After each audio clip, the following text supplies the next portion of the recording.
Hello, good morning.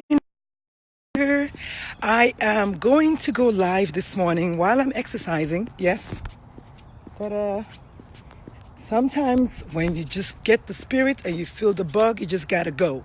So I wanted to go live this morning because I promised you guys this year I'm going to be much more interactive, more attentive to my own page and my own groups.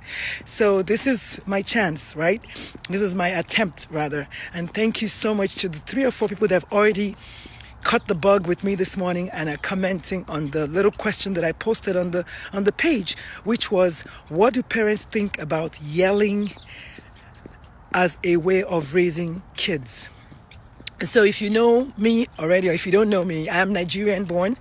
Of course, I'm naturalized US citizen, but I'm Nigerian born. And I am true to my Nigerian roots. I'm all Nigerian. Here's the thing. I raised my kids that way because I thought that's all I knew. That's all I saw growing up. That's basically, that was my go-to place, the yelling parent. And today I don't have a voice anymore to yell, so I can't even yell anymore.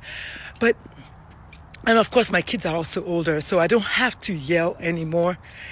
But now I'm knowing that yelling, I could have done it differently. In my own case, I got divorced from their dad when the oldest was 9 and the baby was 3. So for a very quick moment, I was a single mom of 3 boys. That brought its own challenges.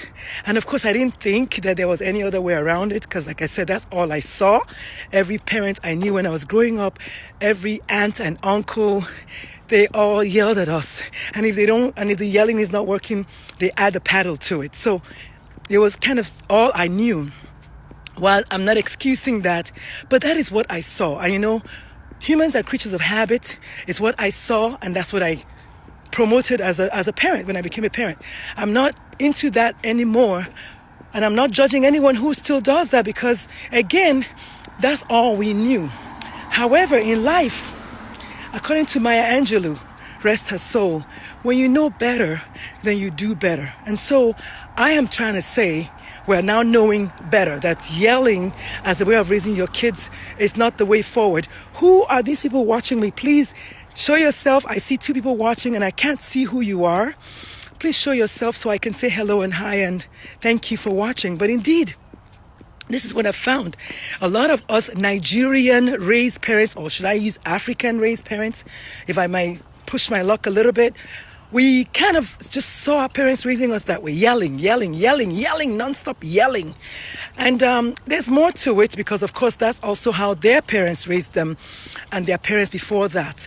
But now we're seeing a new generation of parenting, a new way of parenting, that yelling may not be the answer.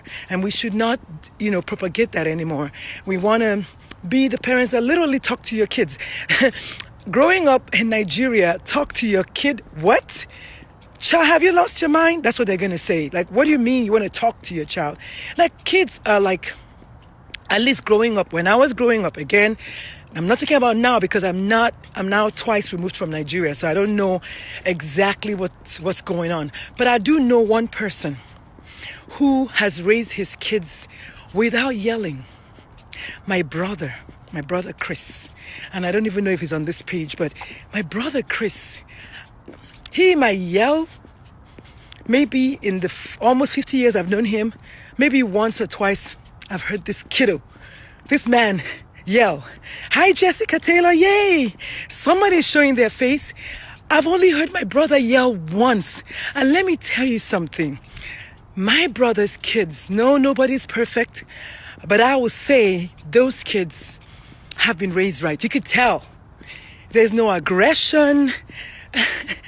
Oh my God, like you almost want to say that the way he raises them is so gentle, and yet they're all out there just blazing trails, killing it, so to say, doing so well in life, in academics, in sports, I'm going up the hill, okay?